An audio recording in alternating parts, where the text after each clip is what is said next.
Welcome back to the channel where I watch movies without knowing the runtime and count how many times I check my phone or my watch to see if a movie's gas or ass. This is Pocket Watch, episode 9, a Minecraft movie. I think it's official, guys. I'm gonna make a TikTok account. Maybe by the time this video gets posted, the TikTok will already be made. I'll tag it in here.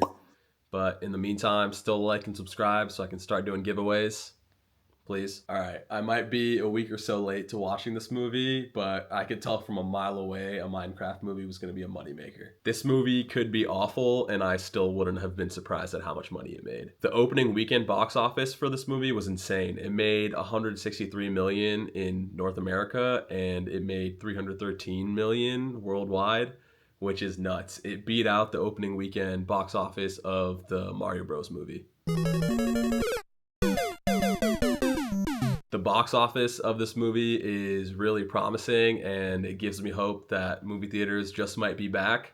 And we have a pretty stacked lineup for releases in the summer, so I'm feeling pretty optimistic. These video game movies have typically been pretty popular at the box office in the past, and I guess they're usually movies like Mario or Sonic where they span multiple generations or have been in pop culture for ages. And those video games / movies are super unique because they're able to hit the nostalgia of the parents while being marketed for kids, so it's kind of like double dipping. That's why it's super nice to see kids and the younger generations showing out at the theaters for a Minecraft movie. Hopefully it's not a one-off and this energy carries on throughout the year. I need the Minions Rise of Gru energy for this showing. I think whatever quality level this movie ends up being, the atmosphere of the theater can more than make up for it. The only thing I'm worried about is missing out on inside jokes and lore references.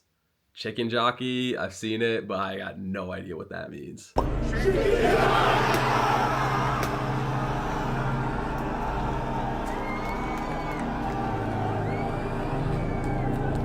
I haven't played this game in depth. I've played it a few times here and there, but I can definitely appreciate the cultural significance Minecraft has, not just in the video game world, but overall. Minecraft will probably go down as one of the best and most influential games of all time, and you can maybe make a case to argue that, but what you can't argue is that it's the most sold game ever, and it's only been out since 2011. Which is absolutely bonkers. I'm realizing I said 2011 like it wasn't 14 years ago. I think the majority of the kids watching this in theaters are under the age of 14, which means they've had Minecraft in their lives since the day that they've been born. Oh man, I'm old. And on another note, this is a reunion of Jack Black and director Jared Hess, who worked together on Nacho Libre, which I think pretty much everyone loved.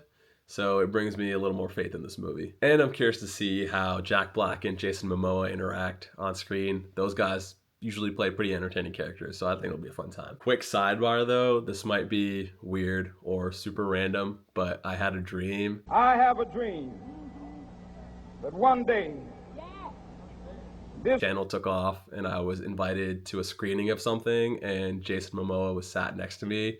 And for whatever reason, we were just super hammered and having the time of our lives watching whatever was on screen. If I have at least half as much fun as I did in my weird fever dream, I'd be more than happy. All right, enough moseying around, pussyfooting, prancing, whatever. Let's just get straight to the Pocket Watch predictions. For the runtime, I'm gonna base it off of the last video game movie that I've seen. I think it was Sonic the Hedgehog 3. With my goat Shadow. I think that was like an hour 50, so I'm gonna guess, yeah, runtime is gonna be 1 hour 45 minutes. For my Pocket Watch check predictions, I think I'm only gonna check twice during this movie. All I can ask for from a Minecraft movie is that I have a good time and that my theater is in a lively mood. This could just be pure brain rot for kids, or people are showing out just for the meme of it all, but we have to go check it out to know for sure. Let's see how it goes. Off to the movie. We come to this place for magic. We come to AMC theaters to We're in a different vehicle today, riding in the passenger seat. Passenger princess that I am. care. Because we need that, all of us.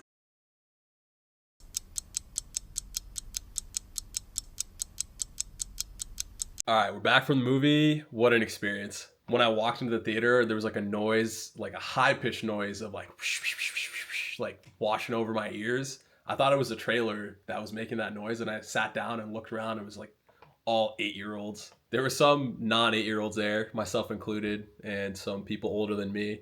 But there was a group of people in between the ages of me and the kids screaming profanities, telling everyone to quiet down. And of course that worked on the kids, right? No, it was mayhem after that. It was just the back and forth of bickering and high-pitched noises and profanities flying past me. I'm also getting to the point where I'm having a hard time telling what exact age the kids were, so I couldn't really tell if it was late elementary or middle school kids. But the whole back row was a bunch of kids with popcorn in their hands. So seeing all the popcorn in those kids' hands just 2 rows behind me, I immediately put my hood on as I sat down. And we didn't even make it to the start of the movie until things started flying in the air. But luckily there was a group of college kids in between me and whatever age young kids with popcorn.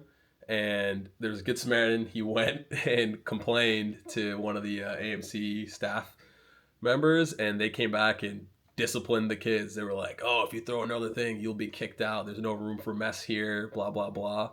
And it was hilarious because when the college kid was sitting down, all his friends were going, snitch, snitch, snitch. But thank you for your service.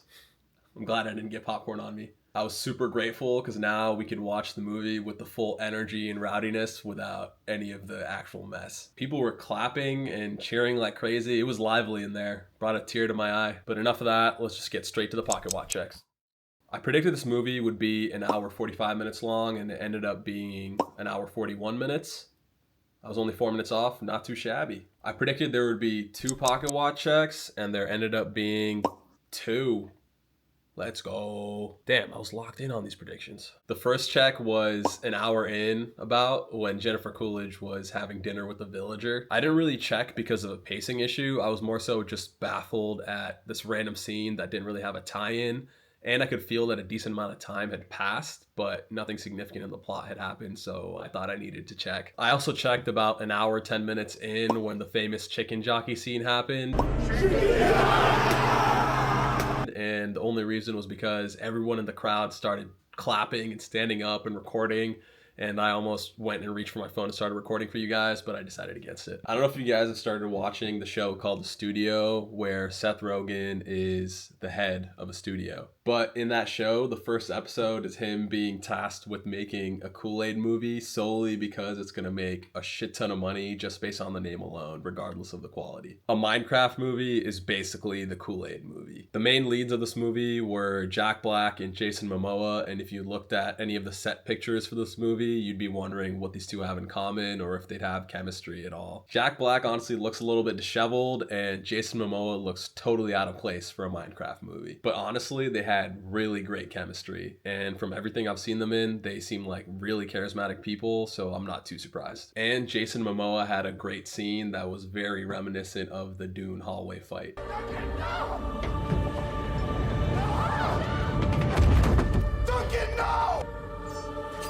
Yeah, I can definitely see how he pulled Adria Arjona. Overall, this movie did a good job of keeping me engaged. I think it's made for TikTok brain people, so there's always something happening. And the action sequences, a lot of them were pretty solid. The visuals were pretty decent too, and nothing stood out as being horrible or weird looking. And I honestly consider that a huge success for recreating the Minecraft world on the big screen. This is definitely a movie where you just turn your brain off and have a good time. Although I'm by no means saying this is a great movie or even a good movie, it definitely had some issues. It is a kids movie though, and I'm not the target audience, so I accept that it's not for me, and I'm not gonna overanalyze it too much, but we'll see. I do want to clarify though that kids movies can still be good, like A Wild Robot, which came out last year. I lost. Money will always take the cake over quality. If I were to make a surface level critique of this movie, I would say the plot was arguably the only problem. It was the most basic version of a getting from point A to point B movie in terms of the structure. First we go over the Bumpy Bridge, then across Turtle River, and then we'll get to Grandma's house.